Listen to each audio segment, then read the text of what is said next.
Ako po si Miss Winnie at ito ang ating kwento. Magandang araw. Ako po si Krisa, 23 years old sa kasalukuyan. Ulila na ako sa mga magulang. Maaga silang pumanaw kaya po ako napunta sa poder ng aking tiyahin na isang matandang dalaga. Bali may asawa na po ako pero wala pa kaming anak. Iilang months pa lang kaming nagsasama ni Nico. Gayunpaman, hindi naging hadlang ang pagbuo namin ng pamilya kahit na pinag-aaral ako ng mga magulang ng asawa ko. Bali nakikitira lang kami sa bahay ni na mama, yung biyenan ko. Mabait naman siya at maasikaso. Palibhasa nag-iisang anak si Nico kaya alagang-alaga nila kami. May kaya po ang pamilya ni Nico. May sariling bakery ang kanyang mama at ang ginang din ng baker ng masasarap nilang tinapay. Oo nga pala, nag-aaral ako ng kursong Bachelor of Science in Business Administration o BSBA. Nasa huling year na po ako at malapit nang magtapos kaya pinagbubutihan ko talaga para sa kinabukasan namin ni Nico. Nakapagtapos na rin kasi siya ng pag-aaral at nakapasok bilang timekeeper sa bodega ng isang construction firm. O babe, bilisan mo na dyan at ihahatid pa kita sa university. Babe, hindi mo naman kailangan gawin ito eh. Pwede naman akong mag-commute. Hindi mo gagawin yan, okay? Obligasyon kong ihatid sundo ka sa university at sa bahay natin kasi asawa kita. Hayan ka na naman eh. Pinapakilig mo na naman ako eh. Para na naman tayong bagong magjowa nito. Kay lakas ng naging tawa ni Nico. Nasanay na kami sa ganitong setup sa umaga. Maglalambingan, sabay nakakain at saka magkasamang pupunta sa school sakay ng scooter ni Nico. Maaga din kasi siyang pumapasok sa trabaho lalo na't kailangan nauuna siya sa mga empleyado sa opisina. Niyakap niya ako at hinalikan kaya bigla akong nahiya. Aware kasi ko na hindi lang kami ang tao sa bahay kaya palagi akong naiilang. Nahihiya ako na baka makita kami ni mama o ng ibang empleyado niya. Teka lang, baka makita tayo ni mama. Sus, hayaan natin sila. Wala namang magagawa si mama kasi asawa naman kita eh. Saka isang kiss lang, babe. Kahit kailan talaga ang kulit mo. Sige na nga, isang kiss lang ha. Oo nga, pikit ka muna. Hala, anong trip na naman kaya yan? Niloloko mo lang yata ako eh. Sige na, mabilis lang to, promise. Nangingiting sinunod ko na lang ang gusto ng aking asawa. Mariin akong pumikit para hintayin ang kanyang halik. Kaso lang hindi basta halik ang ginawa niya. Dahil halos lamukusin na niya ang labi ko sabay yakap sa akin ng napakahigpit. Babe, may tao! Si mama lang yan. Babe, dapat sa gabi natin to ginagawa eh. Subukan kaya natin dito sa kusina. Baliw ka ba? May iskandalo si mama.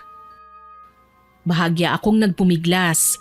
Hindi naman sa ayaw ko na nilalambing niya ako pero ayoko lang kasi na may ibang makakita sa amin lalo na ng biyenan ko. Baka isipin niya mahalay na kaming mga mag-asawa ng bagong henerasyon. Kilala pa namang mahinhin at hindi makabasag pinggan ng ina ng aking asawa. Mas mabuti na yung wala siyang makikitang kahit na anong pwede niyang ibato laban sa akin. Alam ko naman na mabait ang biyenan ko. Pero sabi din kasi ng tiyahin ko, mas mabuti na yung nag-iingat talaga. Kadalasan pa naman sa isyu ng bayan, yung biyenan versus manugang. Uso na rin yan pati sa ilan naming kakilala eh. Minsan ang biyanan pa ang naguutos sa sarili niyang anak na hiwalayan ng kanyang asawa. Ayoko naman na mangyari yun. Tatawa-tawa lang si Nico bago ko binitiwan. Inayos niya ang suot niyang polo at saka ko inalalayan. Masyado ka talagang matatakutin, babe. Kasi naman baka kung ano pang isipin ng mama mo sa atin. Baka isipin niya kung saan-saan natin ginagawa ang ganun. Alam mo naman ang mama mo may ugaling Maria Clara. Babe, yan lang naman kasi ang way ko ng pagpapakita ng pagmamahal sa'yo. Alam ko naman yun eh. Pero ang dapat kasi nating iniisip sa ngayon, malilate na tayo at baka traffic na sa highway. Ay nako, ang hilig talaga nitong asawa ko na putulin ang kaligayahan ko. Gusto mo literal ko talagang putulin yung kaligayahan mo? Huwag naman, babe. Nagbibiro lang naman ako. Nagtawanan na lang kaming dalawa. Inihanda ko na ang mga baunan namin at kaagad nang nagpaalam sa aking biyenan. Ilang sandali pa, nasa kalagitnaan na kami ng kalsada. Nakikipag-unahan sa mga motorista, wag lang ma-stuck sa traffic. Papaliko na kami ng intersection ng isang mamahaling kotse ang muntik ng dumisgrasya sa amin. Biglang nag-overtake ang kamoteng driver ng nasabing sasakyan kaya sumadsad kami sa bangketa. Buti na lang talaga, wala sa amin ni Nico ang nasugatan. Hindi pa mawala-wala ang kabog ng dibdib ko ng mga sandaling yun. Akala ko talaga napuruhan kami. Kaya naman hindi ako kagad natinag nang kamustahin ako ng aking asawa. Babe, ayos ka lang ba? Oo, babe. Hindi naman ako nasaktan. Teka lang ha, kakausapin ko lang ang driver. Babe, wag na. Mamaya niyan pagmulan pa ng road rage dito eh. Baka ma-videohan tayo at mag-viral. Nakakahiya yun. Babe, hindi naman ako manggugulo eh. Kakausapin ko lang. Pagsasabihan na next time, mag-iingat na siya nang hindi na makadisgrasya at hindi siya madisgrasya. Hayaan mo na kasi. Baka masamain pa ng driver ang sasabihin mo eh. Tsaka paano na lang kapag may baril yan? Ayokong makitang may mangyaring masama sa'yo, no? Nagkibit ng balikat ang aking asawa. Tsaka naman namin napansin ng driver ng kotse na walang pakundangang pinaharurot ang kanyang minamanehong sasakyan. Nakahinga lang ako ng maluwag nang kami na lang ni Nico ang naiwan. Yung mga bystander naman at iba pang mga nasa kaling yun, nagsisimula ng makiusisa kaya kaagad kaming sumibat. Pagdating sa university, nagmamadali na akong magpaalam kay Nico. Isang halik lang sa pisngi ang ginawad ko sa kanya sabay takbo. Muntik na akong mahuli sa una kong klase. Habang palapit sa aking upuan, kinakalikot ko ang aking cellphone. Hindi ko sinasadyang mapindot ang voice recording nang magsalita sa harapan ko si Cheska, ang tinaguriang Queen Beach ng aming batch. Oh, nandito na ang purita nating classmate. Ang babaeng umaasa sa pamilya ng kanyang asawa. Sambit ng kaklase kong si Cheska. Nagbago ang reaksyon ng aking muka dahil sa kanyang sinabi. Bata lang siya sa akin ng ilang taon. Medyo spoiled sa magulang kaya mataas ang tingin sa sarili. Aminado ko na hindi naman kami close ni Cheska. Ayoko rin kasi ang ugali niya. Maarte at umaastang kaya niyang hawakan ang buhay ng kapwa niya. Ang problema lang, hindi ako nagpapatalo sa kahit na sinong nagtatangka sa akin na manglait. Nilapitan ko ang kaklase ko at masama siyang tinitigan. Sa halip na tumahimik, tumayo pa ang mahaderang babae at iniliyad ang malulusog niyang dibdib. Ano bang problema mo? Ako? Wala akong problema, no? Ikaw mukha kang problemado. Well, kasalanan mo naman yan eh. Nag-asawa ka ng maaga. Ano bang pakialam mo? Bakit ikaw bang nagpapakain sa amin? Ikaw bang may-ari ng eskwelahang ito? Ang yabang mo ah.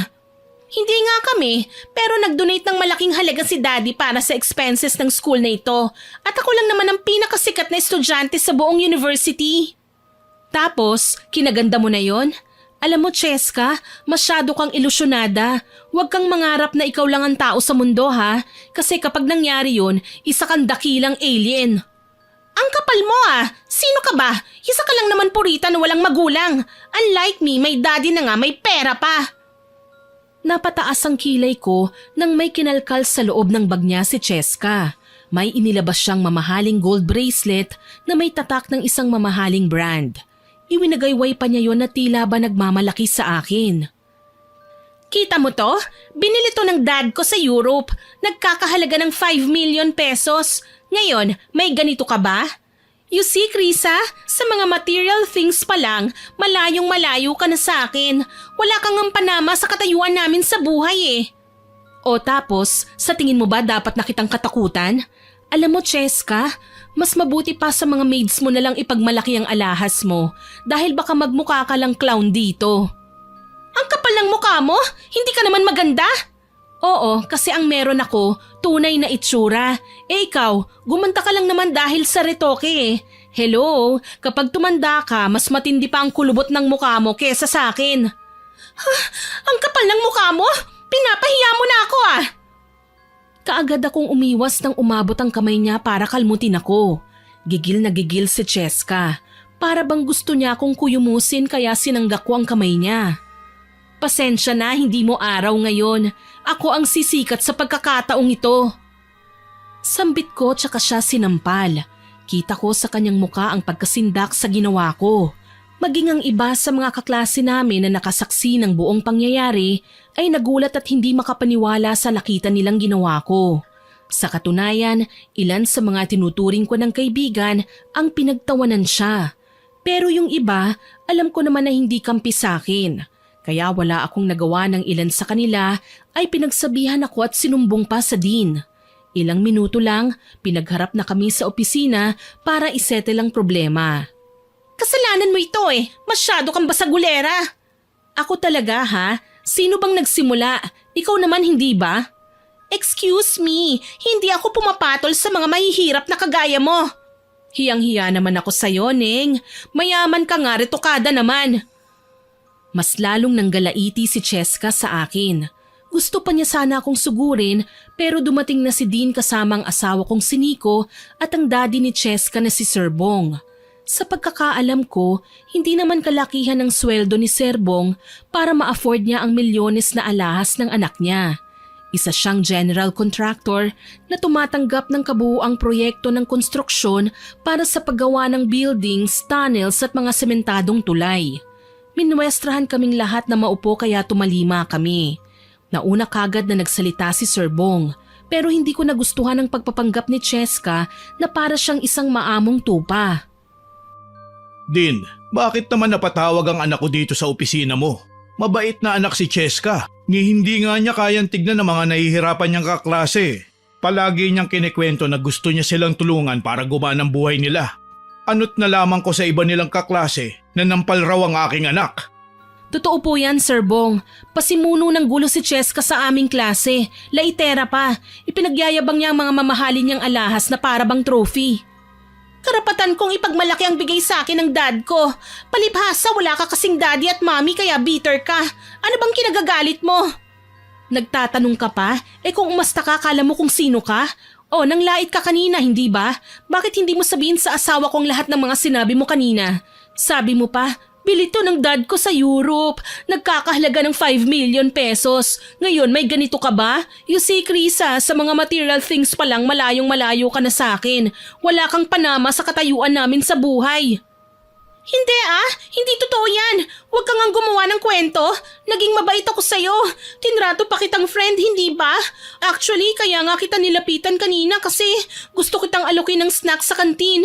Lalo na't napapansin ko lately na gulay lang ang ulam mo at wala kang pambili ng matinong food. Tumahimik ka nga.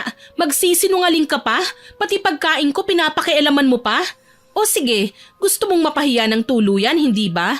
Di pakinggan natin ang boses mo dito sa voice recorder ng phone ko. Namutla si Cheska nang mag-play ang aking device. Naihilamos ni Sir Bong ang mga palad niya sa muka. Tila ba nahihiya sa ipinakitang ugali ng kanyang anak. Hinawakan naman ako ni Nico ng mahigpit. Babe, tama na yan. Awat na. Okay, humingi na lang tayo ng sorry. Nakakaya kasi kay Sir Bong oh. Nang malaman niya nagkakagulo kayo dito sa school, kagad niya akong pinatigil at pinasama sa kanya dito. Babe, mamimihasa ang babaeng yan kapag laging kinakampihan. Alam mo, hindi naman sa gusto ko talaga siyang maparusahan eh. Pero sana, hindi porket amo mo ang tatay ng kaklase ko, luluhod na tayo sa kanila. Don't worry, Iha. Tama ka naman sa sinabi mo eh. At huwag ka mag-alala.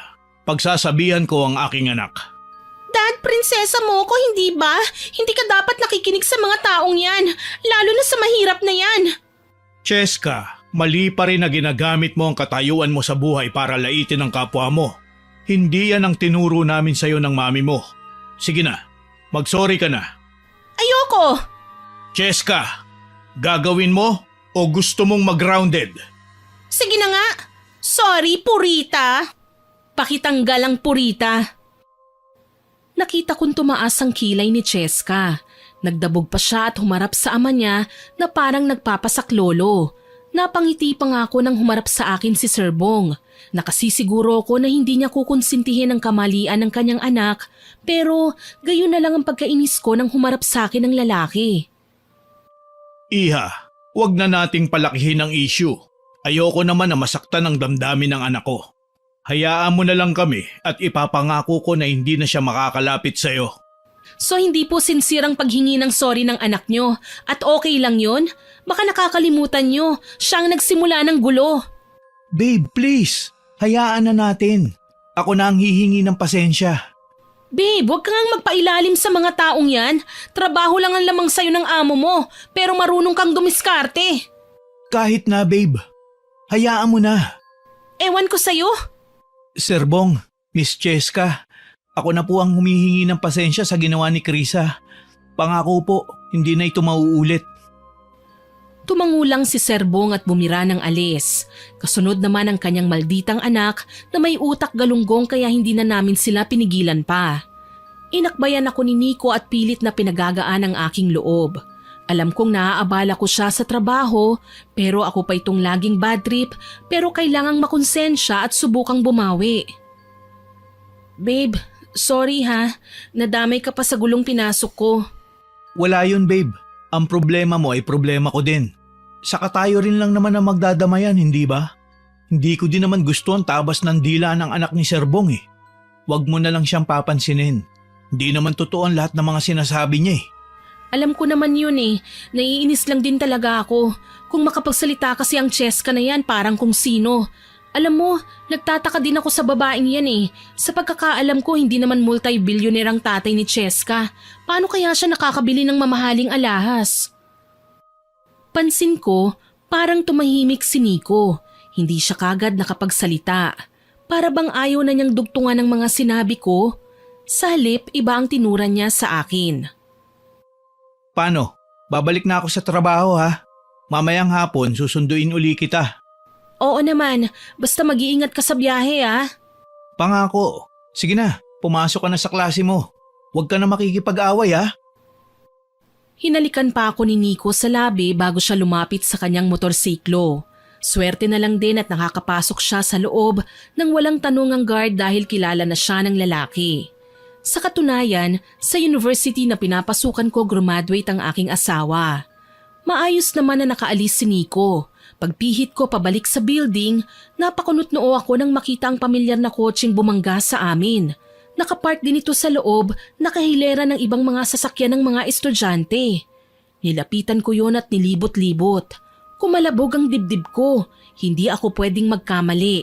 Isa marahil sa mga estudyante ang may-ari ng nasabing sasakyan. Salamat na lang talaga at hindi yon nakita ni Nico.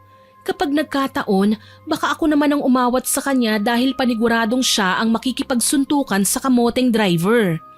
Nag-isip ako ng solusyon kung paano malalaman kung sino ang driver ng nasabing kotse.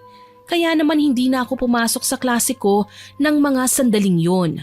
Nagbabad ako sa cafeteria na nasa school din at kinakalikot ang aking cellphone hanggang sa mapansin kong maglabasan ng karamihan sa mga estudyante sa school building. Naghalo na ang iba't ibang kurso at kanya-kanyang pasok sa kani-kanilang mga sasakyan. Ako naman, nanahimik lang kahit ilang oras na rin akong naghintay.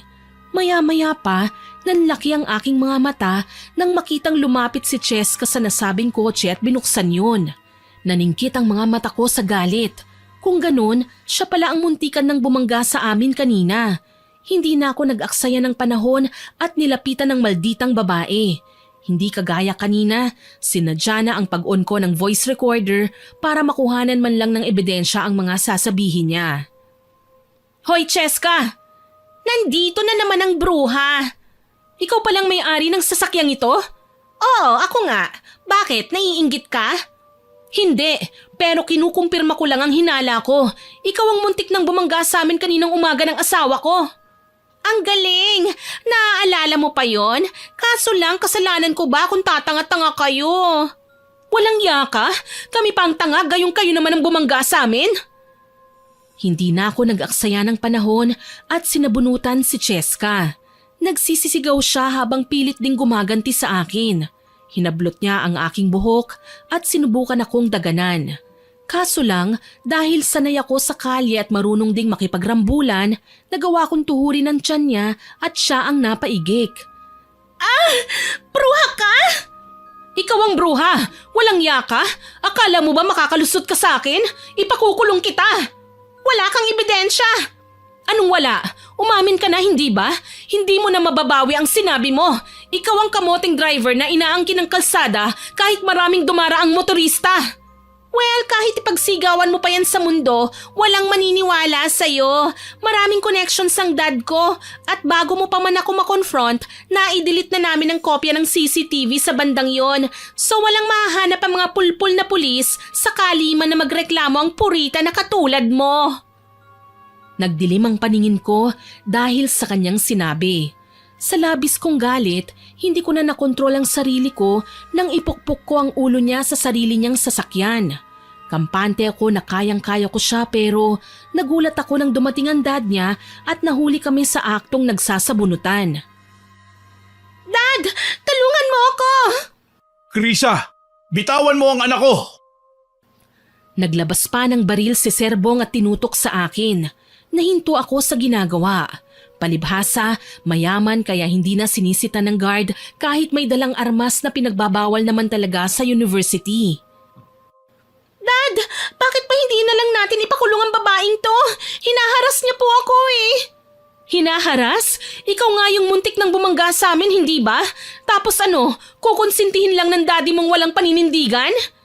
Dad, kita mo kung gaano katribida ang babaeng yan? Sinisiraan ka na niya sa harapan ko. Go on anak, sabunutan mo. At kapag lumaban, ako na ang tatapos. Sa totoo lang, hindi ako takot makipagsabunutan. Pero nasindak ako sa baril. Paano na lang kapag ipinutok yun ni Serbong? Paano kapag tinamaan ako? Ako na nga ang naapi nila, ako pang magiging kawawa. Imbis na patulan ko ang mahaderang babaeng kaharap ko, pinili ko na lang na magpasabunot sa kanya. Halos panawan din ako ng ulirat dahil sa hilo. Ako naman ang pinukpok niya pero hindi sa kotse niya kundi sa haliging semento. Nang makita nilang bagsak na ako, tatawa-tawang binitiwan ako ni Cheska. Ew! Kadiri ka girl! Dumikit sa kuko ko ang marumi mong balat! Kailangan ko na naman tuloy magpa-nail polish ulit. May karma din ang mga kagaya nyo pagdating ng araw, Cheska. Sana, singilin kayo sa hindi nyo maaabot na halaga. Haler, walang bagay na hindi naman namin kayang tumbasan. Kasama ko ang dad ko, mapera at galante. Kaya niyang ibigay sa akin kahit pang buhay mo. Or what if, pati ang asawa mo? Demonyita ka? Dahil lang sa kapritsyo mo maraming nasasaktan. Wala akong pakialam, di ba? So ihanda nyo na lang ang mga sarili nyo. Hindi pa ako tapos na gumante. Cheska anak, halika na. Iwanan mo na yung hampaslupang babaeng yan. Singhal pa ni Serbong at pumasok na sa kotse niyang nasa tabi din ng sasakyan ni Cheska. Narinig ko pa ang halakhak ng bruhang babae kaya naman sinamaan ko siya ng tingin. Ilang sandali pa nang mapagtanto ko nang wala na ang aking mga kaaway, nakaramdam ako ng awa sa sarili. Marami akong kalmot at pasa, magulo ang buhok at madumi na ang damit. Gayunpaman, hindi mawaglit sa isipan ko ang mga nakuha kong records sa cellphone kaya kahit papaano alam kong panalo ako. Nangihina akong tumayo at inayos ang aking sarili. Pero sadyang nahihilo talaga ako eh. Buti na lang, nakita ko ng ilan sa malalapit kong kaklase tsaka ako nawalan ng malay. Hindi ko na alam kung gaano ako katagal na nakatulog. Ang alam ko lang, nagising ako na wala sa kwarto namin ni Nico. Pero nakatunghay ang asawa ko sa akin at kita sa kanyang mukha ang matinding pag-aalala. Babe, salamat naman at gising ka na. Tumawag sa akin ang classmate mo. Natagpuan ka raw nila na bugbog sarado na. Sino bang gumawa nito sa'yo? Babe, nasan tayo? Nandito tayo sa bahay ng tita Gina mo. Siya nga ang gumamot sa'yo eh. Napahinga ako ng maluwag. Nakababatang kapatid ng tatay ko si Tita Gina. Isang dating nurse ang aking tita pero nang makakita siya ng mga multo sa pinagtatrabahuang ospital, napagkamalan siyang baliw. Nasira ang kanyang credentials at tinanggalan ng lisensya. Dahil dito, napilitang mamuhay ng malayo sa mga mapanghusgang tao ang aking tita. Nalaman ko mula din sa kanya na may kakaibang nangyari noong isabak sila sa isang medical mission sa probinsya. May nakainkwentro siyang babae sa talon na binigyan siya ng kwintas. Dito na siya nagsimulang maging weirdo nang makabalik sa amin. Pinatingin namin siya sa albularyo dahil wala naman kaming pera na panggastos noon para sa ospital. Nalaman naming hindi naman pala nabati si tita sa probinsya. Isang diwata raw ang nakakita sa kabutihan niyang ginawa kaya binigyan siya ng kwintas na makakayang gamutin ng mga taong naengkanto o inaswang maski minulto at binarang.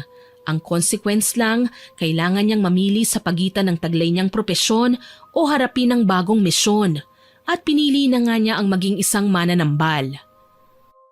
Krisa anak, salamat naman at nagising ka na. Kamusta ka na? Medyo masakit pa po ang ulo ko, tita. Napukpok kasi ako sa semento eh. Babe, sino ba kasi ang nanakit sa'yo? Sabihin mo na sa akin nang maireklamo natin sa admin ng university. Hindi pwede tong ginagawa nila. Bawal na manakit ngayon ng kapwa estudyante. May sanctions na dapat kakaharapin ng mga bully. Hayaan mo na babe. Sabi mo nga 'di ba bullies sila, kaya wag na nating pansinin. Mag-iingat na lang ako sa susunod. Kapag hinayaan natin sila, mamimihasa ang mga yan. Ayokong gamitin nila ang kapangyarihan nila at koneksyon para mang-api ng kapwa estudyante. Lalo na, ikaw pa talagang sinaktan nila. Sus, nag-aalala ka lang sa akin eh. Huwag kang mag-alala, magiging okay din ako. Tsaka sabi naman ng kaklase ko, sinumbong na nila sa din ng mga bullies kaya talagang may kahaharapin silang parusa sa ginawa nila sa akin. Sabi ko na lang kahit hindi naman totoo. Ayoko lang malaman ni Nico kung sino ang may gawa sa akin ito. Alam kong nanggigigil akong gumante sa babaeng yun. Pero ayoko naman na madamay pa si Nico lalo na't boss niya yung Sir Bong na yun. Baka mamaya kung ano pa ang gawin niya sa asawa ko. Ako nga tinutukan ng baril eh. Paano pa kaya si Nico na wala namang kinakampihan kundi ang tama? Baka mamaya kumprontahin niya si Sir Bong. Nakita ko ang mga kakayahan ni Nico eh at baka maging dahilan pa ito para mapahamak siya. Kaya naman mas minabuti kong itago na lang muna ang mga nalaman ko para wag na niyang pilit pang alamin. Babe, nauuhaw ako. Pahingi naman ng tubig. Mabuti pa nga iho. Tapos maghanda ka na lang din ng makakain natin. May nailuto na ako sa kusina. Mabuti pa nga po, tita. Sige po at tatawagin ko na lang kayo. Umalis si Nico kaya nakahinga ako ng maluwag. Buong akala ko hindi niya ako titigilan sa katatanong ng kahit na ano tungkol sa tunay na nanakit sa akin. Pero sa titig pa lang sa akin ni tita, alam kong hindi ako makakalusot sa kanya. Magkumpisal ka na.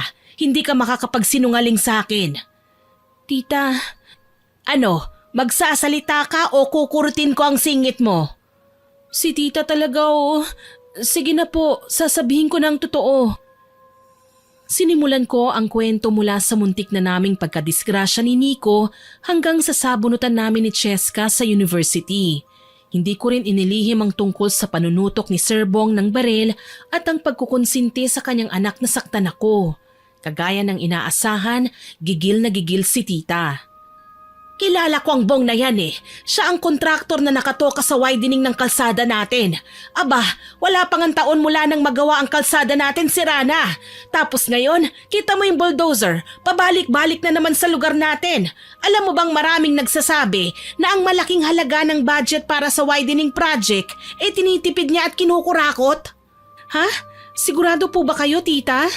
Oo naman, hindi lang naman ang asawa mong empleyado ni Bong. Pati ang ilan sa mga kapitbahay ko dito, usap-usapan na nga ang lantarang pangungurakot ng lalaking yon. Kaya naman pala milyones ang alahas ni Cheska. Kung tutuusin, wala naman akong pakialam sa mga ginagawa nila, iha. Ang hindi ko lang gusto, ang ginawang pananakit nila sa'yo. Kailangan nilang managot. At paano naman po mangyayari yon, tita? Hindi nga ako umubra sa kanila, hindi ba? Kayo pa kaya? Bakit? Sinabi ko bang susugod ako sa kanila at lalabanan ng mag-amang yon gamit lang ang kamay ko? Aba, mas lamang ang kakayahan ko sa kanila, kaya alam ko kung ano ang gagawin ko. Bakit po, tita? Ano pong balak nyo? Gagamitin ko ang kakayahan ko para magtanda sila. Napakunot ang aking noo sa mga sinabi ng aking tita. Alam kong isa siyang mabuting mananambal. Hindi ko inaasahan na ipagtatapat niya sa akin na isa pala siyang mambabarang. Kabilang siya sa mga taong bumaligtad sa purong kabutihan. Pero tita, bakit naman po? Iha, Sa mundong ito, kawawa tayo kapag hindi tayo marunong lumaban. Sa pamamagitan ng paggamit ng kapangyarihang itim, masisigurado ko na ang bawat taong nanakit sa akin ay makakatikim din ng ganting mas masahol pa sa sakit na binigay nila sa akin. Seryoso ka ba dyan, tita? Hindi po ba masama ang mambarang? Oo, tama ka. Pero alam mo, kapag hinayaan nila tayo na apihin lang, mas lalo silang gaganahan. Mas paninindigan nila ang maging masamang tao. Kaya mas mabuti pa, bigyan natin sila ng leksyon hanggang magagawa pa natin. Natatakot ako, tita. Baka po malaman ng mga tao ang ginagawa nyo. Nag-aalala lang naman po ako eh. Huwag kang mag-alala, iha. Ako ang bahala. At narinig kong tumawa ng kailutong ang aking tiyahin. Dito ko na napagtanto na may mga pagkakataong nagpapabago-bago pa ang kanyang pag-uugali, pati na ang kanyang paraan ng pagsasalita. Animoy may sumapi sa kanya. Tita? Magpagaling ka at kapag okay ka na, sasamahan mo kong gawin ang ganti na hindi nila inaakala. Hindi po ba delikado yon, tita? Magiging delikado lang kapag sinabi mo sa ibang mga nalalaman mo. Kaya mas mainam na kung simplihan mo lang ang asawa mo. Huwag ka nang magbabanggit ng kung ano sa kanya. Tumango na lamang ako. Alam ko pong masama ang pambabarang. Kahit hindi pa ako nakakakita ng ganun sa personal, alam ko na matindi ang epekto nun sa tao. Pero hindi ako makatanggi sa aking tiyahin, lalo na kapag napapatitig ako sa kanyang mga mata. Mukhang seryoso yung pinag-uusapan nyo ah. Tungkol saan ba yan? Sinabi ko lang sa pamangkin ko na magpagaling na siya. Salamat po pala sa tulong nyo, tita ha. Oo naman, gagawin ko ang lahat para sa kanya. Alam mo naman yan, hindi ba? Opo naman, tita. Nalulungkot lang po ako na kailangan pang maranasan ni Krisa mga bagay na ito. Babe, ayos lang. Okay naman ako, hindi ba? Mamaya na natin pag-usapan yan, babe. Ang mabuti pa, kumain na muna tayo. Nakapaghain na ako eh. Paborito mo pa ang niluto ni tita. Talaga, tita? Ang bait naman po ninyo. At saglit na lang namin kinalimutan ang anumang pinag-usapan namin ni tita. Itinuon namin ang pansin sa pagkain at inabala ang sarili sa mabilisan kong paggaling. 3 araw akong nanatili sa bahay. Hindi na ako nakitulog kay tita dahil alam kong mag-aalala sa amin ang mama ni Nico. Pero nangako naman ako na babalik sa bahay niya kapag okay na at para maisagawa ang mga pinabalak niya laban kay Cheska at kay Serbong. Ayon pa sa instructions niya, kahit naiimbierna ako ay tiisin ko na lang. Kailangang maging mabait ako kay Cheska nang sa gayon hindi niya ako pagdudahan kapag may nangyaring masama sa dalaga. Pumayag naman ako sa sinabi ni tita, maliban sa maging mabait sa babaeng yun. Hindi ko kayang isakripisyo ang sarili ko at dignidad para magpakumbaba lang sa kanya. Mas mainam na solusyon para malayo ako sa gulo ay ang iwasan na lang din siya. Wala din naman kasing mangyayari kung magpapaka-plastic ako sa kanya eh. Paano babe? Mauna na ako ha? Kita na lang tayo mamaya. Oo naman. Ikaw din, mag-iingat ka ha. Basta susunduin kita. I love you.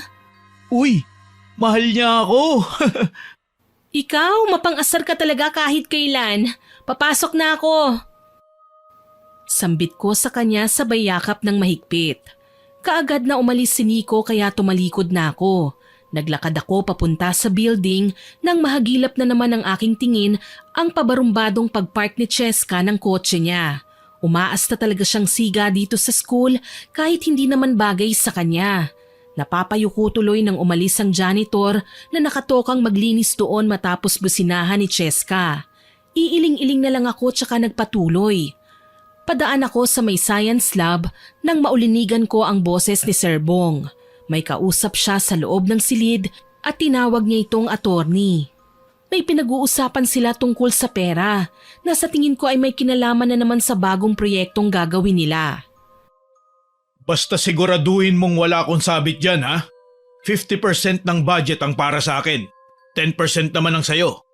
Kailangan mag-reflect din sa account ko ang pera ngayon din. Ano na naman kaya ang ibig sabihin ng matandang to? Bakit may pinaghahati ang porsyento? Baka naman tungkol sa pinag-uusapan nila yung sinasabi ni tita na kinukurakot ng lalaking ito. Hindi ako kagad nakahuma nang marinig ko ang boses ni Cheska. Alam pala ng Bruhilda kung saan nagtatago ang kanyang ama. Hi, Dad! Oh anak, nandyan ka pala. Hindi ka ba papasok sa klase mo? Kausap ko pa si attorney eh. Hi, attorney! Mamaya na ako papasok, Dad. May hihingin kasi ako sa iyo eh. Ano yun anak? May nakita akong signature bag sa mall eh. Please, bilhin mo naman para sa akin. Latest edition kasi yun eh. Gusto ko din na akong kauna-unahang merong ganon. Sure iha, para sa ikasisiya mo, bibilin ko ang lahat para sa'yo. Napakunot ang noo ko nang magsalita si Serbong at sinabi sa kausap niyang attorney na dagdagan ng 10% ang halagang kailangan niya para may pambili ng bagang anak niya. Nag-react ang attorney at sinabing baka makahalata na ang gobyerno na binabawasan nila ang pera, pero mariin lang sininghala ng daddy ni Cheska ang lalaki. Basta gawin mo na lang ang lahat ng sinabi ko. Kapag pumalpa ka, humanda ka sa akin. Sundin mo na lang kasi si Dad. Ang dami mo pang arte. Sinisweldohan ka lang din naman. Aba, at nangungurakot nga ang mga walang ya. Dahil sa aking natuklasan, kaagad ko itong ipinaalam kay tita. Sinabi ko sa kanya na malaking halaga nga ang kinukuha ni Serbong mula sa kaban ng bayan. Tuloy, mas lalong nagngingit-ngit sa galit ang aking tiyahin. Napag-alaman kong may inaayos palang kalsada ang grupo nila Serbong malapit sa amin dahil may mga hinahatid ngang materyales. Samantala, ipinaalam naman ni Nico na makakasama siya sa proyektong yon na magsisimula na sa mga susunod na araw. Bibilisan daw ng mga workers ang paggawa ng flood control at ire-repair ang gusali para kung sakaling bumagyo ay hindi kami gaanong maaapektuhan.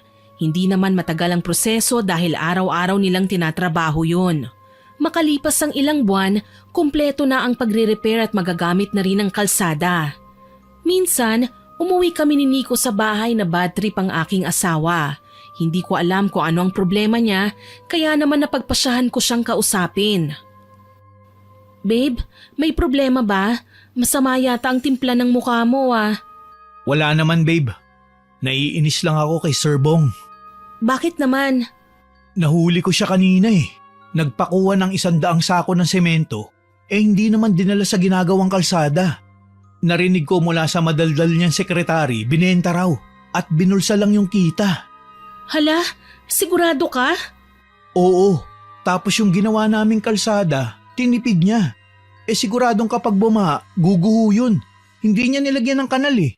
Sinabi pa niya sa akin na wag ko siyang pakikialaman. Bakit hindi? Ang dami kong nakitang katiwalian sa trabaho niya. Totoo nga ang sinabi sa akin ni tita. Sakim at ganid ang mag-amang yan. Alam mo bang minsan ko nang narinig si Serbong kasamang abogado niya na bawasan daw ng 50% ang budget nila para sa ginagawang proyekto? Tapos may kinuha pa siyang another 10% para sa pambili ng bag ng maldita niyang anak.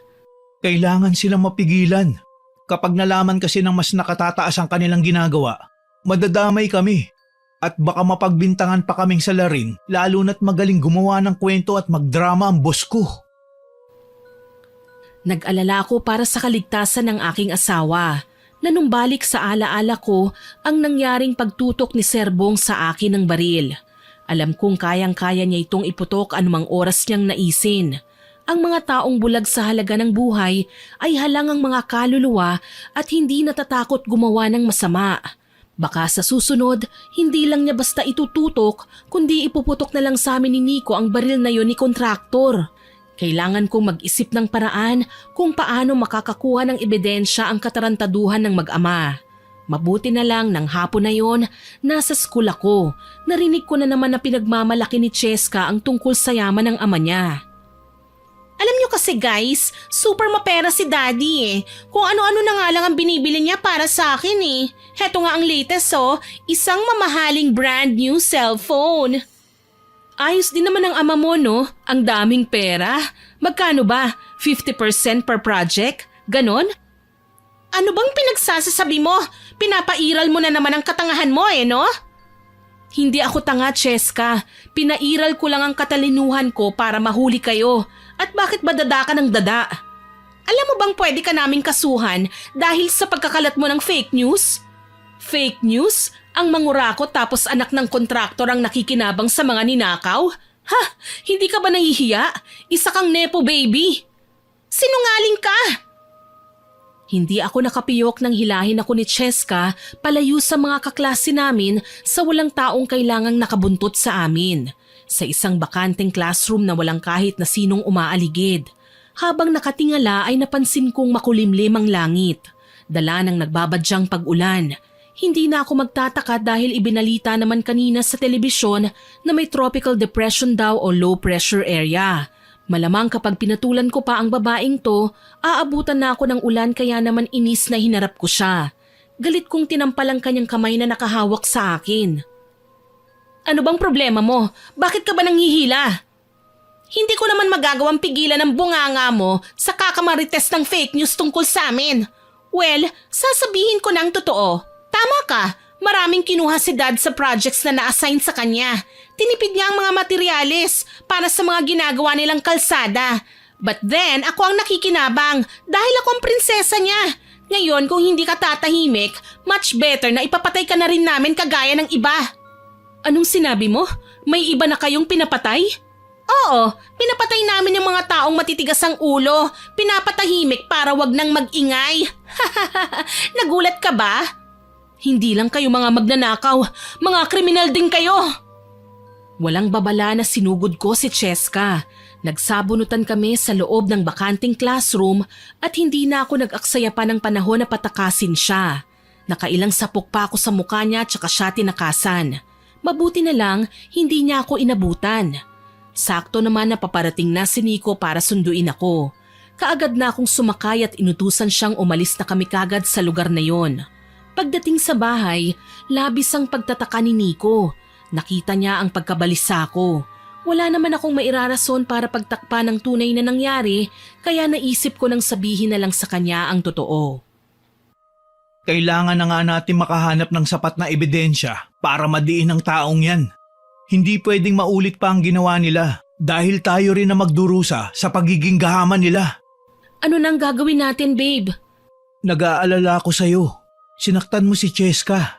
Paniguradong magsusumbong yun sa papa niya. Ano naman ang dapat kong gawin? Magtago? Hindi pwede. Mas lalo lang silang maghahanap ng paraan para masindak nila tayo. Hihingin ko sa'yo ang kopya ng voice recording nila na hinaharas ka. Susubukan natin ireklamo sa pulis.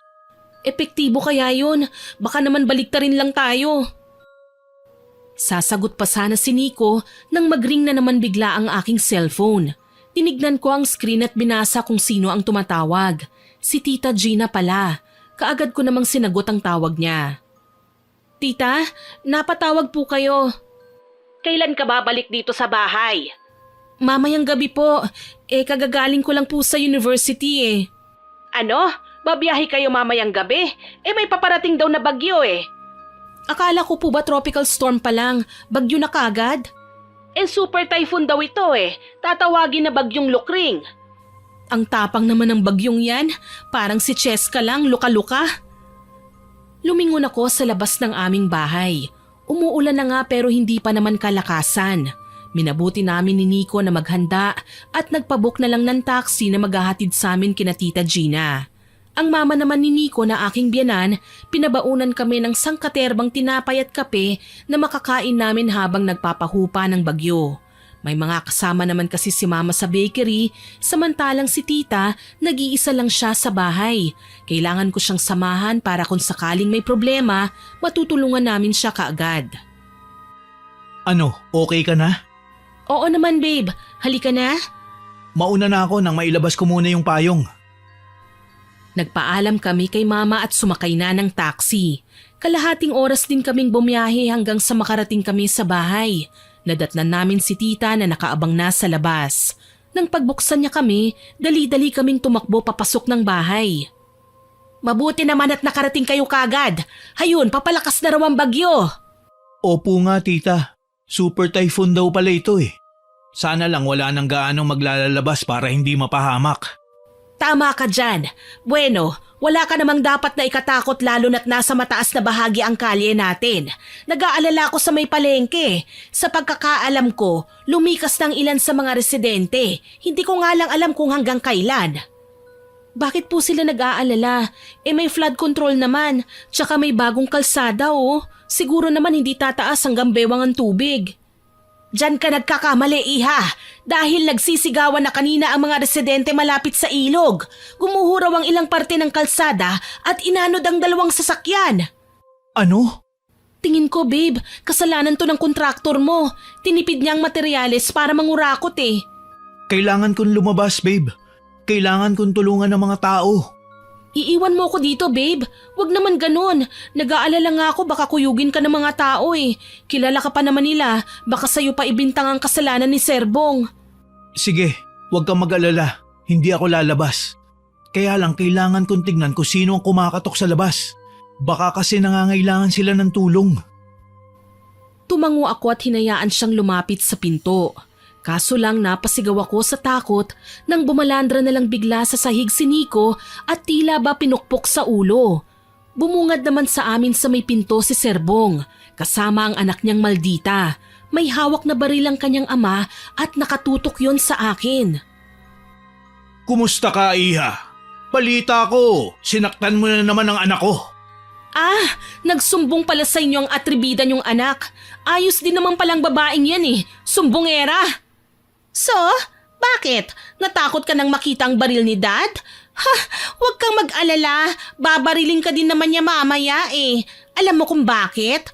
Pareho kayo ng asawa mo, nag-iipon ng ebidensya laban sa amin. Para ano, ipakulong kami? No way, mamamatay muna kayo. Hayop ka, huwag mong idadamay ang tita ko at asawa ko. Well, sorry ka na lang kasi hindi ako nakikinig sa mga losers na kagaya mo. Babe, dapa! Sabay pa kaming napadapa ni Cheska at tita nang makita kong sinubukan ni Nico na agawin ng baril mula kay Serbong.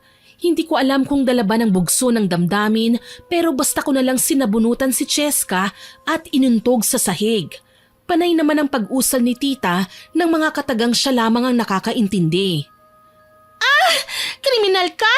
Kahit kailan! Kayo ang kriminal! Talagang nakahanda kayong pumatay para sa mga sarili niyong kapritsyo? Nagpunta kami rito para iligpit kayo. Ayaw naming ipagkalat mo pa ang maruming balita tungkol sa amin. Pwes umasa ka, hindi mo ako mapapatay. Dad! Tulungan mo ako!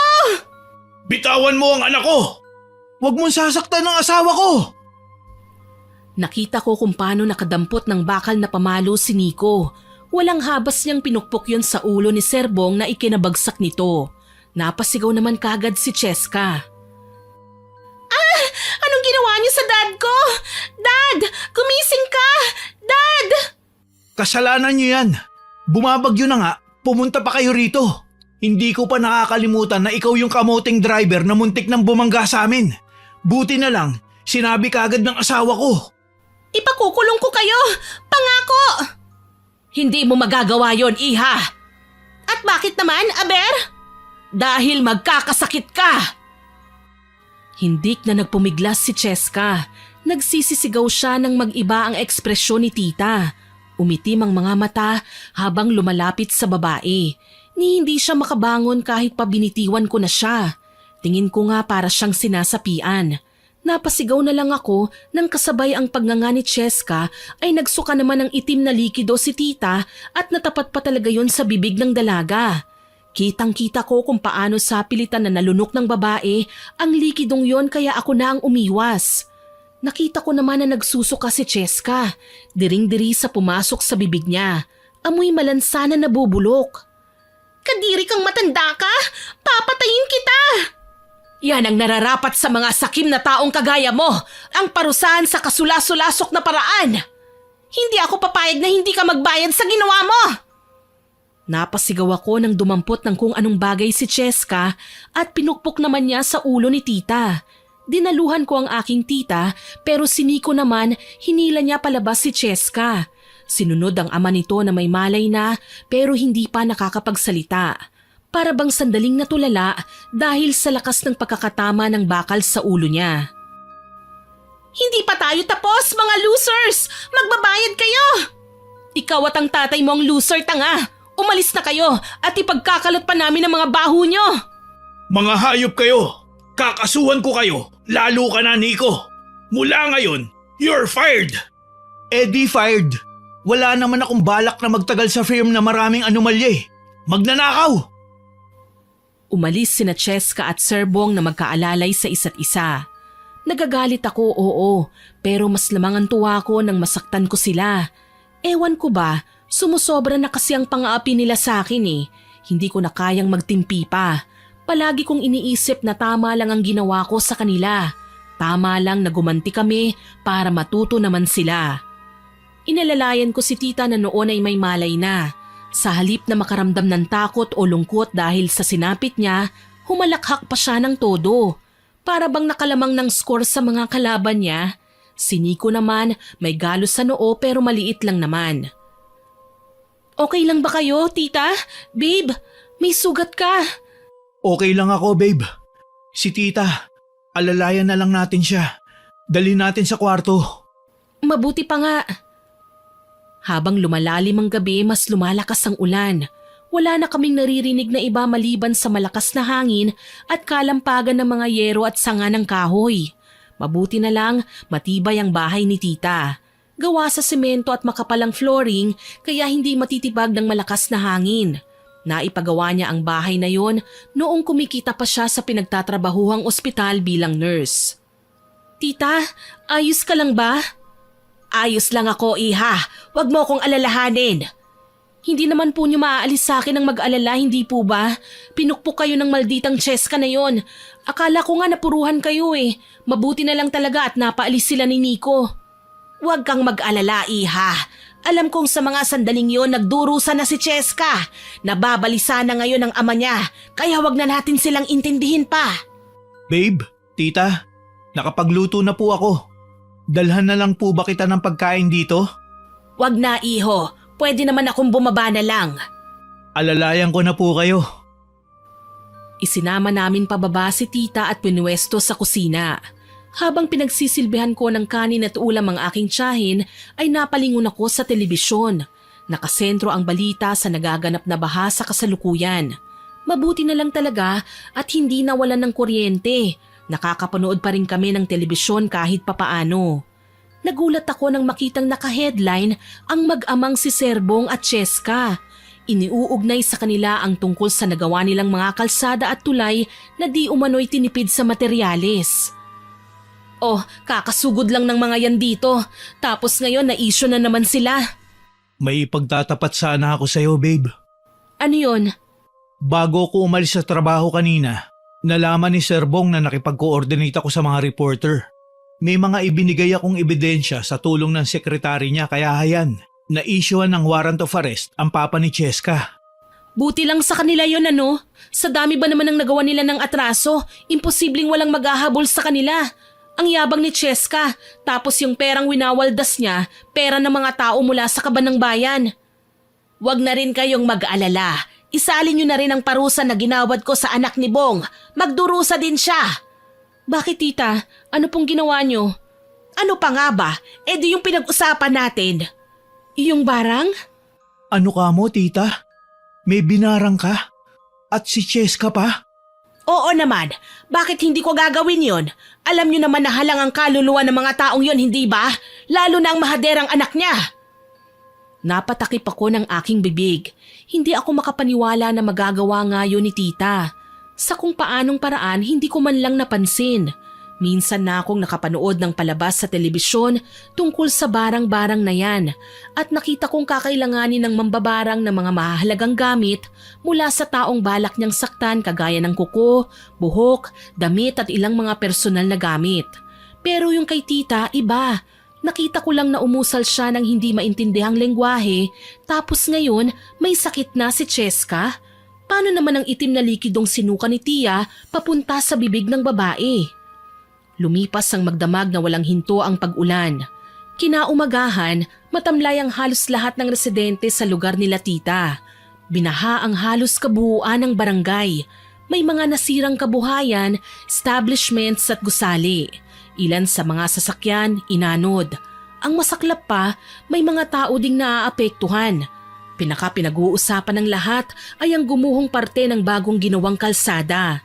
Nabalitaan din namin ang pagkakadakip kay Serbong kaya naman natuwa kami kahit papaano.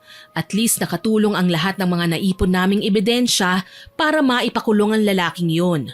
Si Nico naman patuloy pa din sa kanyang pagtatrabaho. Pinalitan na ang kontraktor nila. Mas matino, mas may takot na mangurakot. May balita ka na ba kay Cheska? Oo, kwento ng dating sekretary ni Sir Bong. Naka-confine sa ospital si Cheska. Talaga? Ano raw sakit? Hindi ko na itanong eh.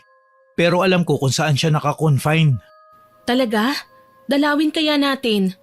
Sigurado ka? Oo naman, saglit lang naman tayo eh. Buti na lang, pumayag si Nico na dalawin namin ang babae. Sa isang private hospital siya naka-confine. Mabuti na lang, wala nang bantay nang pumunta kami doon kaya libre kami sa pagpasok sa loob ng kwarto niya. Nagulat ako nang makita si Cheska. Maputla na ang kanyang balat, namayat at halos hindi na makagalaw sa kanyang kinahihigaan. Natutulog noon si Cheska pero nagulat ako nang bumuka ang kanyang mga mata bago hintakot na nagsalita. Anong ginagawa mo? Bakit ka nandito? Papatayin mo ba ako? Miserable ka na. Sa tingin mo magagawa ko pa yun sa'yo? Malay ko ba? Traitor ka! Baka mamaya bigla mo na lang akong saktan kasi wala akong kalaban-laban.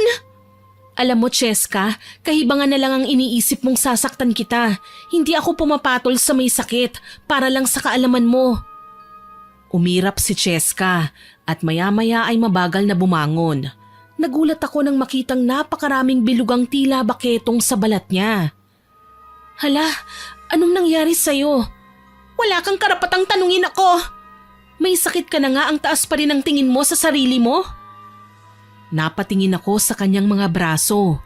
Nangingitim ang mga yon na animoy may kakaibang nakatago sa bawat umbok. Gumagalaw, tila nais lumabas. Ilang sandali pa, umiyak si Cheska ng isa sa mga yon ay nabutas at may niluwang nana.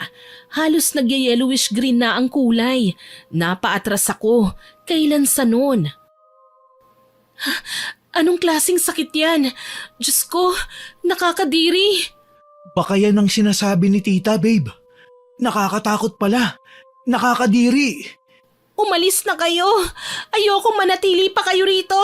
Huwag niyo akong kaawaan. Sino bang may sabing dapat ka naming kaawaan? Hindi ka ba nahihiya?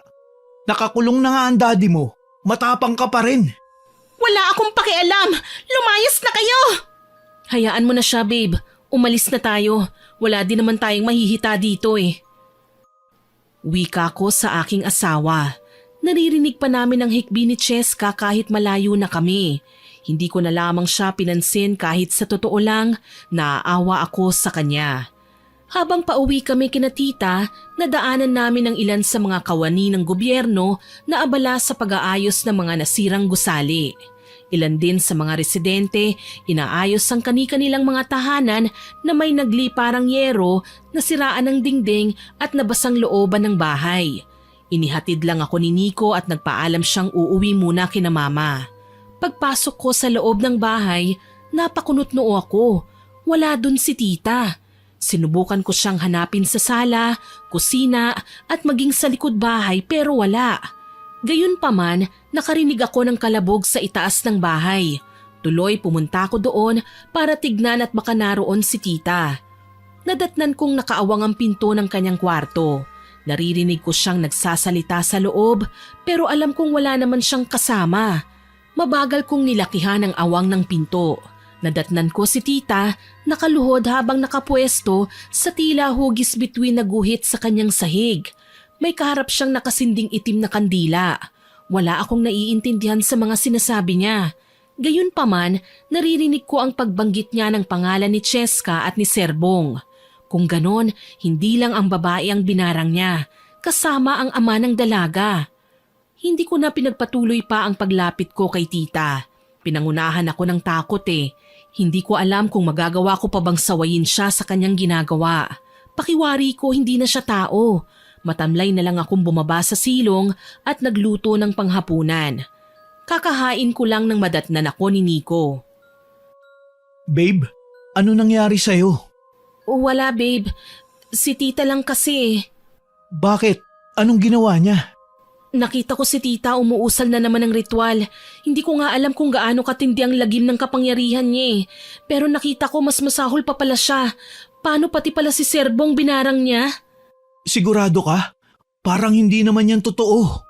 Babe, nakita mismo ng dalawang mga mata ko. Kasumpa-sumpa ang ginagawa ni tita. Pero hindi ko naman siya magawang pigilan. Alam kong hindi makapaniwala si Nico sa aking sinabi.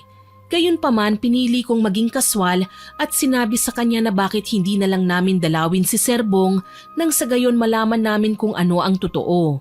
Balita ko kasi hindi makakalaya ang matanda dahil marami pa siyang kakaharaping kaso. Ilan sa mga yon ay bailable pero meron din namang hindi. Para nga mapatunayan ang aking sinabi, sinamahan ako ni Nico sa presinto. Naabutan namin si Serbong na palabas din ng selda niya. Dahil naroon kami, napilitang humarap ang matanda sa amin.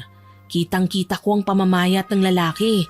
Tila nalapnos naman ang kanyang balat na nagsisimula ng matuklap. Masahol pa siya sa natutuklap na balat ng ahas. Nangangamoy malansa na rin siya kaya kinailangan pa naming magsuot ng face mask. Makatagal lang sa pakikipag-usap sa kanya. Ayos ka din Nico. Bilib ako sa kapal ng apog mo na nagpakita pa talaga kayo sa akin. Ayos na ayos. Bakit, Bong? Hindi mo matanggap na ako nagpakulong sa'yo? At napag-usapan ka pa sa national television, ha? Walang yaka. Makalabas lang ako dito sa kulungan. Ikaw ang una kong babalikan. Mukhang hindi mo magagawa yan, Serbong. Malubha ngayon ang kalagayan ng unika iha mo. Kailangan kanya kaya kalimutan mo na ang gumanti. Tutal naman kasalanan nyo kung bakit siya napahamak eh. Baka sinisingil na kayo ng karma dahil sa panloloko nyo sa mga tao. Karma? Ayoko nang bumalik kami sa dati. Sa buhay namin noon na isang kahig isang tuka, wala na akong balak na bumalik pa sa hirap. Pwes wala po kayong magagawa. Ang tanging makakapagpakalma lang sa inyo ngayon ay pagsisihan ng mga naging kasalanan nyo. Natahimik si Serbong sa aking sinabi. Maya-maya pa, narinig ko siyang humikbi. Hanggang sa mapaatras ako nang isinubsob niya ang mukha niya sa mesa at saka umiyak. Pareho lang kami ng anak ko. May sakit na din ako. Pareho kaming kinarma. Ang masaklap lang, ako ang trumabaho pero kasama ang anak ko sa nadehado. Hindi pa naman huhuli ang lahat para magsisi, Serbong. Isipin nyo na lang din ang hirap na dinaranas ni Cheska ngayon.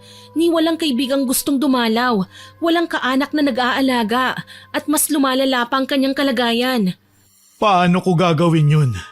Malaki ang kasalanan ko. Sobra. Isa pa, hindi na ako gagaling sa sakit na ito. Siguro, karma ko na rin to dahil sa pananakit ko sa inyo at sa panunuto ko sa inyo ng baril. Kinonsinti ko pa ang anak ko na saktan ka. Hindi ko naman po iniisip yun eh. Totoong sumama ang loob ko sa inyo dahil doon. Pero naisip ko hindi naman ako kagaya nyo nagugustuhin gumante kapag nasaktan. Babe, bakit ka ba nagpapakumbaba sa taong yan? Marami na siyang atraso sa atin. Alam ko naman yon, babe. Pero hayaan na natin na pag-isipan ni Serbong ang mga sinabi ko. Alam ko naman natatatak sa isipan niyang mga bagay na ginawa niya eh. Napayuko si Serbong pagkasabi ko noon. Dahil sa mga nalaman ko, napagpasyahan kong itigil na ang balak kong pagganti sa mag-ama. Nakita ko kasi kung gaano sila kamiserable. Madalas kong dalawin si Cheska sa ospital. Panay ang taboy niya sa akin pero sa totoo lang, alam ko naman na walang nag-aasikaso sa kanya. Bakit ba nandito ka na naman? Ilang beses ko na bang sasabihin sa'yo na wag mo na akong guguluhin pa? Nananadya ka ba ha? Cheska, walang mag-aalaga sa'yo. Hayaan mo na lang ako para naman gumaan kahit papanong pakiramdam mo. Nakakulong ngayon si Dad. Wala akong may pambabayad sa'yo. May mga bagay na hindi na kailangan ng kabayaran, Cheska. May mga bagay na sapat na ang kasiyahan bilang ganti. Kasi kasiyahan ko din na makatulong. Isa pa, alam kong nahihirapan ka na eh. Hayaan mo na lang ako. Hindi siya sumagot sa akin pero nakairap pa rin. Wala naman akong magawa kundi ang hayaan na lang siya. Sa paglipas ng panahon, naging okay na rin ang pakikitungo niya sa akin. Nakikipag-usap na siya sa mahinahong paraan pero napapansin ko mailap pa rin. Kinausap ko naman si tita tungkol sa pambabarang na ginagawa niya. Salamat na lang nakipag-usap siya ng maayos sa akin. Hindi na siya mukhang sinasapian. Tita, sa tingin ko naman, natuto na po sila ng leksyon nila. Nagiging mapagkumbaba na kasi si Cheska, pero nararamdaman ko na nahihiya siya sa akin. Sigurado ka ba naman dyan sa sinasabi mo? Hindi ba natin palalalain ang karamdaman nila? Hindi ko po kayang makita sila ng ganun na lang. Alam kong magbabago pa sila. Pwede naman po silang magkaroon ng pagkakataon eh. O sige, pagbibigyan kita. Basta natutuwa ako sa'yo. Bakit naman po? Dahil sa totoo lang, nakakuha ka ng magandang leksyon dahil sa naging kabaitan mo ngayon. Masaya ako para sa'yo, Iha. Salamat po, tita. Maraming salamat po. Basta ang usapan natin ha, sekretong malupit lang ang ginawa ko. Opo naman, tita. Niyakap ko ang aking tiyahin. Buong akala ko magbabago na rin siya dahil sa taglay niyang kakayahan, pero ang totoo, ako lang pala ang sinusubok niya. Kung magagawa ko bang magpatawad sa kabila ng laki ng kasalanan sa akin ng mga taong nagkasala. Tuluyan ko namang napatawad sina Cheska. Sina Serbong naman nagagawa ng makipag-usap ng maayos kay Nico. Sa katunayan, nagpapakabait siya sa kulungan para mabawasan ng ilang taon ang sintensya niya doon. Matagal pa bago siya makalaya, pero at least hindi na siya matatagalan at makakasama din niya ang kanyang anak. Unti-unti ko nang napapansin na gumagaling na ang mga sugat ng dalaga. Sa katunayan, na-discharge na siya sa ospital at pwede nang umuwi sa bahay nila. Nakangiti ko siyang sinundo kahit na hindi niya alam na ako ang kukuha sa kanya. Krisa, anong ginagawa mo rito? Ako ang susundo sa'yo. Bakit, nagulat ka ba? Pero Krisa, nahihiya kasi ko eh. Ikaw na nga ang nag-alaga sa akin dito sa ospital. Malaki ang atraso ko sa'yo pero hindi mo pa rin ako iniwanan. Lahat nga ng akala kong kaibigan ko ay iniwasan na ako. Ayaw na nilang makipaglapit sa akin. Cheska, hindi naman lahat ng tao magkakatulad. Tsaka kung ayaw nila, hayaan na natin. Okay na din yung habang maaga pa nalaman mo na kung sino ang tunay mong karamay. Nakukonsensya pa rin ako sa ginawa ko sa'yo. Ang bait mo pero palagi kitang binubuli. Sorry talaga sa lahat ng mga nagawa ko. Pinapatawad na kita, Cheska. Basta sana naman ay may natutunan ka na sa pangyayaring ito sa buhay mo, ha? Huwag mo nang uulitin. Oo naman, takot ko lang na magkasakit ulit. Sabay pa kaming napalingon ni Cheska nang dumating si Nico. May kinontrata na kasi siyang taxi na maghahatid sa amin sa bahay. Ready na kayo, babe? Oo, babe. Patulong na lang ng mga gamit ni Cheska. Sige, mauna na kayo. Maging kay Nico ay humingi din ng tawad si Cheska. Natuwa ko dahil bakas na sa kanyang tono ang pagpapakumbaba. Halatang iniiwasan na niya ang magmalaki. Tuloy sa pagdaan ng mga araw, naging best of friends kami. Paminsan-minsan dumadalaw ako kay tita at marami rin siyang naikukwento sa akin tungkol sa mga binarang niya kailan lang. Alam kong masama ang pambabarang, pero ginagawa ko lang ito sa taong karapat-dapat na bigyan ng leksyon. Ano man ang katayuan niya sa buhay, gaano man kalawak ang kanyang koneksyon. Tama po kayo, tita. Sa katunayan, hindi ko na sinabi kay Cheska na kayo ang may pakana ng pagkakasakit niya. Lalo na ako, tita. Wala naman akong balak na ipahamak ang babe ko. Napangiti ako sa sinabi ni Nico. Alam kong magiging masaya na kami dahil nakatagpo na ng kapayapaan ang aming mga puso sa pamamagitan ng pagpapakumbaba at pagpapatawad. Sa ngayon, graduate na po ako at naghahanap ng trabaho. Si Nico naman naging supervisor sa bagong construction firm na kanyang pinagtatrabahuhan. Naging maayos na rin ang aming kalagayan. Si Mama patuloy pa rin sa kanyang bakery business at si Cheska naman pinasok na rin ang clothing store. Sa katunayan, may tindahan siya malapit sa amin at madalas akong nakikisideline habang naghihintay ng tawag mula sa mga pinag-a-applyan ko. Bakit kasi hindi ka nalang pumasok na sales lady dito sa store ko? Magaling ka naman sa sales, tsaka maganda ka, baka dumami pa ang customers natin. Kapag dinumog ang store mo, lalo na ng mga lalaki, edi magwawala si Nico. Tapos sasabihin kasalanan mo. Ikaw talaga? Masyado kang advance mag-isip. Sino naman ang may sabing magwawala ang asawa mo? Teka, ako ba ang pinag-uusapan nyo? Hi babe. Babe, wag mong sasabihin na nireto ka na ni Cheska sa iba ha. Talagang magwawala ako. Loko ka talaga. Mag-anak na kasi kayo nang hindi na nagseselos yung asawa mo. Bilis, ninang ako. Ay nako, wala pa sa plano namin ng magka-baby, no? Kailangan ko pang magtrabaho. Kahit mga 2 hanggang 3 taon lang. Babe, si Cheska naman daw ang ninang eh. Pumayag ka na. Galante yan. Napuno ng aming tawanan ng buong paligid. Sa totoo lang, natitempt na rin akong magkaanak. Kasi naman may ipon na kami. Ang goal ko na makapagtrabaho ay para naman ma-experience ko lang na magbanat ng buto, pero kung talagang bibigyan na kami ni God ng pagkakataon, bakit naman hindi? Sa dami ng malulungkot naming pinagdaanan, sa kaguluhan at pahiyaan, isa lang ang natutunan ko, panatilihing mabuti ang sarili. Sa ngayon, regular na dinadalaw ni Cheska ang dad niya. Naging maayos na rin ang pakikitungo namin sa isa't isa. Kahit papaano may pagbabago na rin sa ugali ni Sir Bong at kagaya ni Cheska, gumaling na rin ang lalaki sa kanyang sakit. Krisa, iha. Salamat naman at sinamahan mo ang anak ko na dalawin ako rito. Wala po yon Sir Bong. Tito na lang. Wag na sir. Hindi na din naman ako kontraktor eh.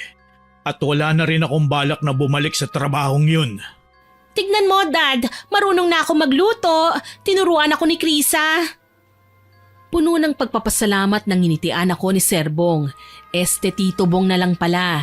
Alam kong nasiyahan din siya sa ugaling pinapakita ng anak niya ngayon.